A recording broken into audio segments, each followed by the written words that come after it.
आज हम लोग ट्रायंगल के नेक्स्ट सीरीज में आ रहे हैं इक्विलैटरल ट्रायंगल के बारे में। तो इक्विलैटरल ट्रायंगल है क्या? आई थिंक हम लोग जानते हैं कि इक्विलैटरल ट्रायंगल का मतलब हुआ जिसका क्या है, ऑल साइड्स आर इक्वल, यानी ये और ये तीन साइड से तीनों साइड्स क्या होगा, इक्वल होगा, और ऑल एंगल क्या होगा, 60 डिग्री। सबका सब क्या है, ये 60 डिग्री है। तो ये इक्विलैटरल ट्रायंगल है कि all sides are equal and all angles are equal. तो आज उसी पर बेस्ड कुछ क्वेश्चंस लेंगे हम, 4-5 क्वेश्चंस लेंगे हम, आप लोग देखिएगा अच्छी तरह से। The side of an equilateral triangle, यानी ये जो साइड है, ए बी बोले, बी सी बोले, ए सी बोले, सब तो एक ही है यहाँ पर। तो ये बोला हुआ है कि 5 सेंटीमीटर है। फाइंड द एरिया, एरिया निकालना है, हाइट निकालना है और पेरीमीटर निकालना है। चलिए एक एक करके देखते हैं फिर हम। चलिए सबसे फर्स्ट हम देख लेते हैं नंबर एरिया। तो एरिया का ये फॉर्मूला बेस्ड क्वेश्चन है, बेटर ऑप्शन है कि फॉर्मूला याद रखेंगे हम। एरिया इक्वल √3/4 ए स्क्वायर। हम यहाँ पर जो साइड है उसको ए एज्यूम कर ले रहे हैं हम, तो फॉर्मूला लिखने में इजी हो जाएगा हम लोग का। √3/4 ए स्क्वायर, तो √3/4 और ए का वैल्यू पता है हम लोग को, ए का मतलब साइड है, तो 5 का स्क्वायर हो जाएगा ये। तो 5 का स्क्वायर 25, तो ये हो जाएगा 25 √3/4, और सेंटीमीटर है तो ये हो जाएगा सेंटीमीटर स्क्वायर। तो उम्मीद करते हैं एरिया वाला क्लियर हो गया होगा। एरिया का फॉर्मूला क्या है, √3/4 ए स्क्वायर। तो √3/4 ए का मतलब हुआ लेंथ ऑफ साइड। हम जानते हैं इक्विलैटरल ट्रायंगल है तो ऑल साइड से इक्वल होता है, इसलिए ए का हम इसको एज्यूम कर लिए, ये जो साइड है उसको ए इक्वल टू 5 दिया, उसी फॉर्म में लिख लिए हम।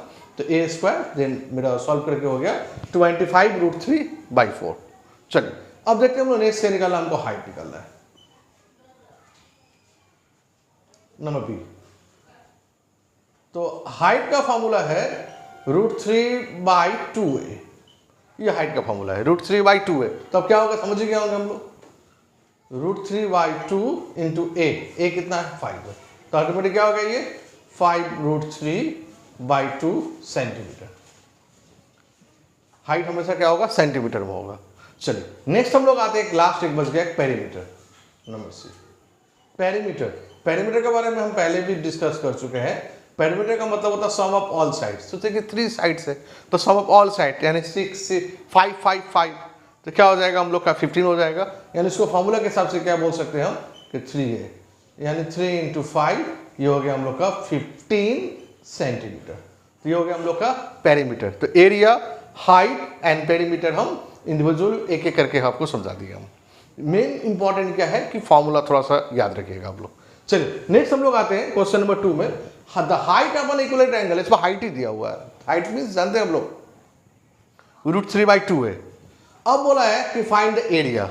इसका मतलब हम लोग इसको बोल सकते हैं कि क्या गिवन है क्वेश्चन में कि हाइट गिवन है, हाइट है 6 सेंटीमीटर, और हाइट का मतलब होता है √3/2a। ए का मतलब समझिए क्या, लेंथ ऑफ साइड ए, और ये 6 सेंटीमीटर है। चलिए अब यहां से ए का वैल्यू निकलेगा तो क्या निकलेगा, ये क्रॉस हो जाएगा, 2 × 6 12/√3। हम इसको रेशनलाइज कर लेते हैं, तो √3 √3 ये क्या हो गया हमारा 12√3 डिवाइडेड बाई √3 को √3 से मल्टीप्लाई करेंगे तो 3, अब 3 से कैंसिल हो जाएगा तो 4, यानी हम लोग का ए का वैल्यू आ गया 4√3 centimetre. A means length of side, यानी हम लोग का लेंथ ऑफ साइड आ गया 4√3 सेंटीमीटर। तो हमको चाहिए क्या, एरिया निकालना है। देयरफॉर एरिया का फॉर्मूला जानते हैं, अभी हम लोग लिखे हम √3/4 ए स्क्वायर। तो √3/4 ए स्क्वायर, √3/4 ए मीन्स क्या है, 4√3 है, तो 4√3 का होल स्क्वायर। अब देखिए क्या होगा, ये √3/4 ही होगा, ये 4√3 का होल स्क्वायर। तो जानते हैं 4 का स्क्वायर हो जाएगा 16 और √3 का स्क्वायर हो जाएगा 3। उम्मीद करते कितना हो गया होगा, ये 4 का स्क्वायर 16, √3 का स्क्वायर 3। अब 4 से 16 को काट सकते हैं 4 टाइम्स में, तो मेरा फाइनल आंसर आ गया 4 × 3 = 12 सेंटीमीटर स्क्वायर। स्क्वायर में क्यों लिखे हम, क्योंकि मेरा एरिया ऑलवेज स्क्वायर के फॉर्म में रहेगा। और चलिए नेक्स्ट क्वेश्चन देखते हैं, क्वेश्चन नंबर और आगे आते हैं जिससे आप लोग को और अच्छे से थोड़ा सा क्लियर कर पाएंगे हम। चलिए नेक्स्ट कुछ और क्वेश्चन ले लेते हैं। क्वेश्चन नंबर 3 में आते हैं, थोड़ा देखिए। एक बैंक कलर का क्वेश्चन है, ये लिख ले रहे हम।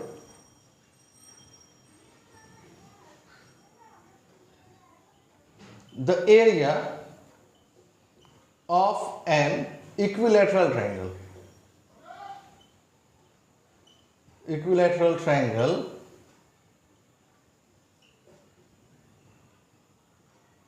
is under root 243 divided by 4 square centimeter. Find the length of its side.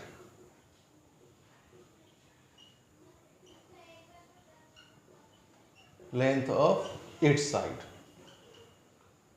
चलिए, ये क्वेश्चन है, क्वेश्चन इधर और लिख ले रहे हैं हम, जल्दी से लिख ले रहे।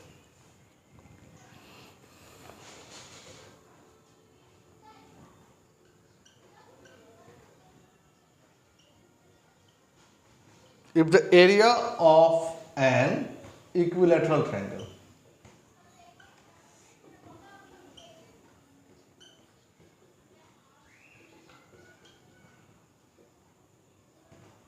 is x and perimeter is y,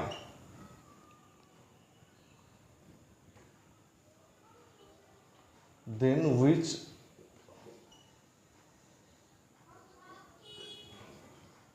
of the following is correct? यानी ये ऑप्शन बेस्ड क्वेश्चन है, हम ऑप्शन लिखेंगे तभी क्लियर होगा, नहीं तो फिर क्लियर यहाँ से होगा नहीं कि हमको कौन सा राइट करना है, कुछ समझ में नहीं आएगा। ऑप्शन ए है जैसे y to the power 4 equal to 432 x square. Option B है y to the power 4 equal to 216 x square.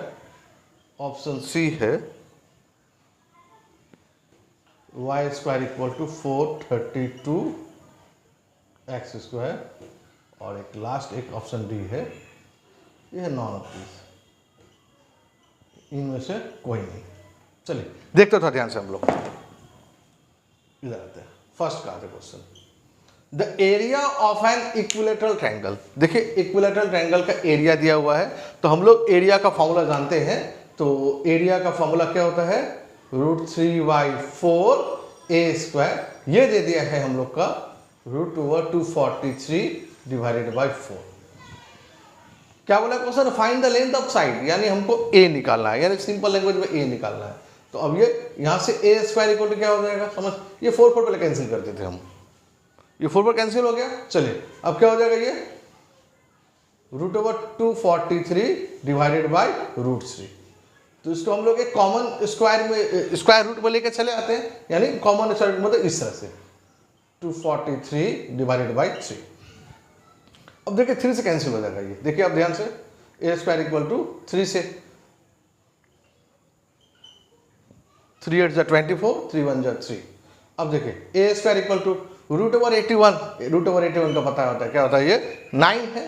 तो देयरफॉर उसके बाद में अब a² इक्वल टू 9, तो 9 किसी का स्क्वायर है, आई थिंक किसका, समझ सकते हैं, बहुत इजी है। 9 मतलब 3 का स्क्वायर, अब स्क्वायर कैंसिल हो गया, देयरफॉर a इक्वल टू 3। यानी हम लोग का जो लेंथ ऑफ साइड है, लेंथ ऑफ साइड ये है हम लोग का 3 क्या, हाँ सेंटीमीटर में क्वेश्चन है तो सेंटीमीटर। तो उम्मीद करते हैं अच्छा से क्लियर हो गया होगा। फिर से एक बार देख लेते हैं। तो सबसे पहले क्या दिया क्वेश्चन में, एरिया दिया हुआ है, क्या दिया, √243 डिवाइडेड बाई 4 स्क्वायर सेंटीमीटर।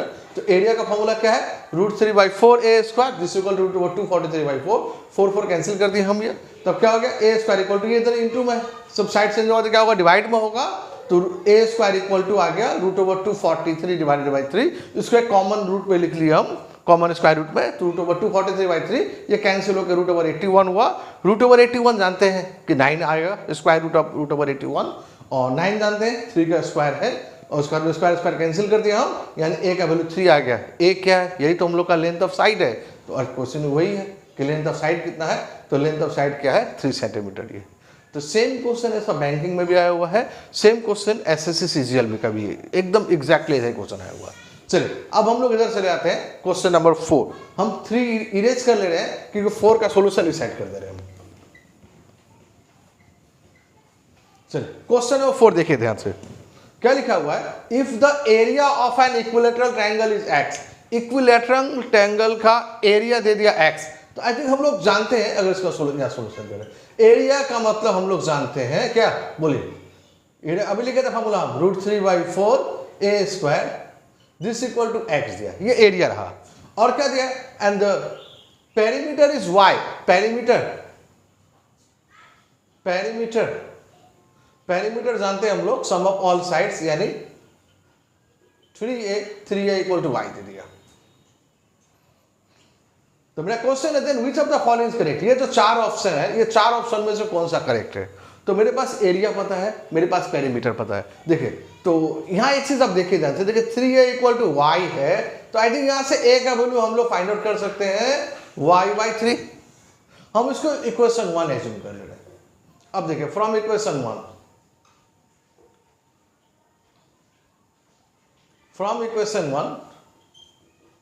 देखिए क्या इक्वेशन 1 है क्या, √3/4 a square equal to x है, यही तो। अब देखिए √3/4, अब a है क्या, a का वैल्यू तो अभी निकाल लिए हम, y/3 है, ये y/3 का होल स्क्वायर हो जाएगा, ये दिस इक्वल टू क्या हो जाएगा, x हो जाएगा। ये क्या क्लियर हो गया, क्या उम्मीद करते हैं यहाँ तक, क्या क्या हम √3/4 a का वैल्यू अभी फाइंड आउट किए थे हम, y/3 है तो y/3, a स्क्वायर है इसलिए स्क्वायर का फॉर्म में लिख दिया हम, और दिस इक्वल टू क्या है, x है तो x लिख दिया हम। अब बोले क्या होगा ये वाला, ये तो √3/4 y स्क्वायर बाई 3 का स्क्वायर हो जाएगा 9, दिस इक्वल टू हो जाएगा x। अब अगर क्रॉस करेंगे हम तो 9 4 36x हो जाएगा ये, और इधर हो जाएगा √3y स्क्वायर। हम जो ऑप्शन देख रहे हैं यहाँ पर, देखिए किसी भी ऑप्शन में हम लोग मतलब रूट में नहीं देख रहे हैं ना, इसका मतलब रूट हटाना पड़ेगा, तो रूट कैसे हटाएंगे, स्क्वायरिंग बोथ साइड कर दे रहे हैं हम,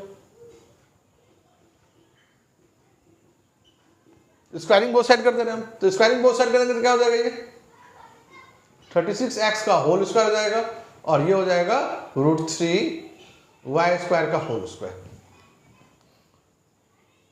36 का होल स्क्वायर, तो 36 का होल स्क्वायर आई थिंक हम लोग चैप्टर कंप्लीट करके आए हैं कि होल स्क्वायर कैसे निकालते हैं एकदम। तो 36 का होल स्क्वायर कैसे निकालेंगे हम लोग, 36 का होल स्क्वायर 6 का स्क्वायर 36, 3 का स्क्वायर 9, देन दोनों का मल्टीप्लाई करेंगे, 6 3 18, 18 का डबल 36 ही हो जाएगा। अब क्या करते हैं, ऐड कर देते हैं, 6 6 3 9 9 3 12, यानी 1296 स्क्वायर। अब देखिए अगर ये आपको अच्छे से क्लियर नहीं है तो इसका देखिएगा, मेरे स्क्वायर सीरीज का बहुत सारा वीडियो है, आप उसमें जाइए, पहले आप स्क्वायर सीरीज को अच्छे से कंप्लीट कर लीजिए, तब आप इधर आएंगे तो आपको सुविधा रहेगा। नहीं तो देखिए 36 को आपको अच्छे से समझ में नहीं आएगा कि हम किस तरह से बता रहे हैं हम। तो स्क्वायर का बहुत सारा टेक्निक्स का वीडियो मैंने ऑलरेडी अपलोड करके रखा हुआ है। चलिए अब इधर से लाते, अब √3 का स्क्वायर करेंगे तो 3 हो जाएगा ये, और ये y स्क्वायर का स्क्वायर यानी हो जाएगा ये y4। अब देखिए यहाँ ये 3 से कट जाएगा, 3 से कटेगा तो काट लेते हैं हम, 3 से क्या हो जाएगा, ये 3 4 12, 3 3 9 और 3 2 6। तो मेरा फाइनली हमको शायद नजर आ रहा है, अभी देख लीजिए 432x square equal to y4। क्या नजर आया, 432x square equal to y4। I think देख लीजिए कोई ऑप्शन मैच कर रहा है कि नहीं, 432x square equal to y4, यानी इसका आंसर है ऑप्शन नंबर ए। उम्मीद करते हैं आप लोग का ये वाला क्वेश्चन अच्छा से क्लियर हो गया होगा। चलिए एक लास्ट क्वेश्चन हम और लिख लेते हैं, तो उसके बाद में हम लोग का इक्विलेटरल ट्रायंगल का उम्मीद करते हैं कि आपसे इस टाइप का सारा क्वेश्चन बन जाएगा।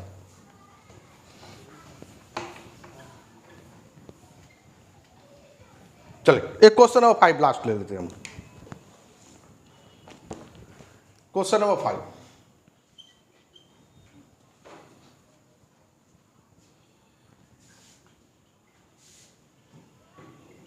if the side of an equilateral triangle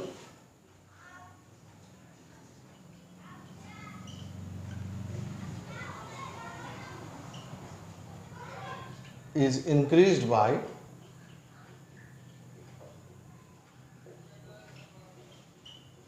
60%,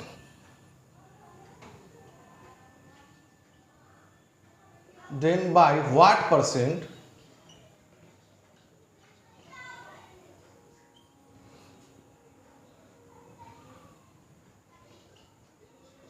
will the area increase?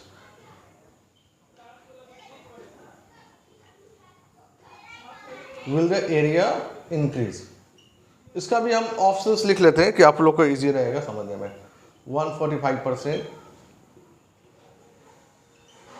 125%, 98% और एक लास्ट है 156%। चलिए देखते थोड़ा सा हम लोग।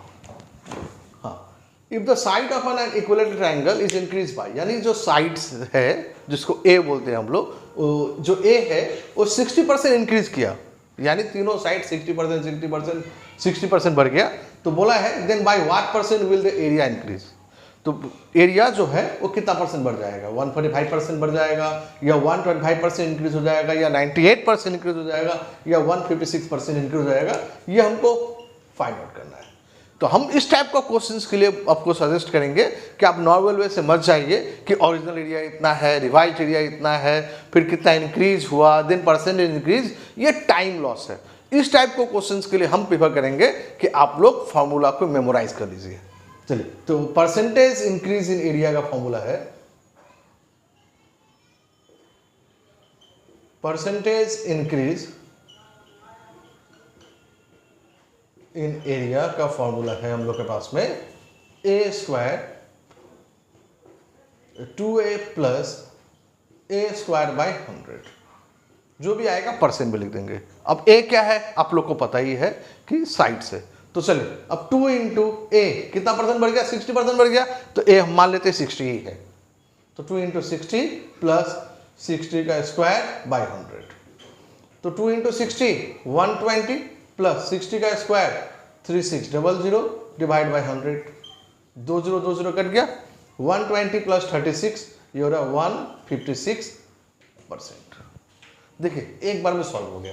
यही अगर इसको हम लोग नॉर्मल वे से सॉल्व करने का कोशिश करते हैं हम, तो पहले क्या निकालते हैं? ओरिजिनल एरिया कितना है, देन क्या निकालते हैं? न्यू एरिया कितना होगा, देन निकालते हैं इंक्रीज इन एरिया कितना है, देन निकालते हैं percentage increase in area. But अगर थोड़ा सा फार्मूला को अगर आप लोग थोड़ा सा मेमोराइज कर लेंगे तो यही चीज क्या हुआ, बहुत ही कम टाइम में हो जाएगा। क्योंकि एग्जाम में तो हम लोग एक टाइम लिमिट भी फैक्टर है, तो टाइम को तो एक टाइम में भी करना है हमको, 30 सेकंड 40 सेकंड 50 सेकंड में करना है हमको। तो फिर हमको कुछ चीज़ हमको मतलब बेटर ऑप्शन है कि कुछ क्वेश्चंस को आप फॉर्मूला को आप मेमोराइज कर लीजिए। हम क्वेश्चंस नहीं बोलेंगे, हम क्वेश्चन तो कोई फंसता है नहीं, तो फॉर्मूला को मेमोराइज कर लीजिए, देन आपको थोड़ा सा ईजी पड़ जाएगा। तो उम्मीद करते हैं आज का वीडियो आप लोग को पसंद आया होगा। तो नेक्स्ट क्लास में हम इसका नेक्स्ट बार स्टार्ट करेंगे आइसोसेलेस ट्रायंगल। उससे पहले आप लोग मेरा जो राइट एंगल ट्रायंगल का वीडियो है उसको आप लोग अच्छी तरह से देख लीजिए। आज जो इक्विलेटरल ट्रायंगल का वीडियो बना है इसको भी देख लीजिए। इससे पहले मैंने ट्रायंगल का बेसिक्स भी बताया है, आप लोग उसको देख लीजिए पहले, देन आपको समझ में आएगा। और नेक्स्ट क्लास में हम लेंगे। Thank you.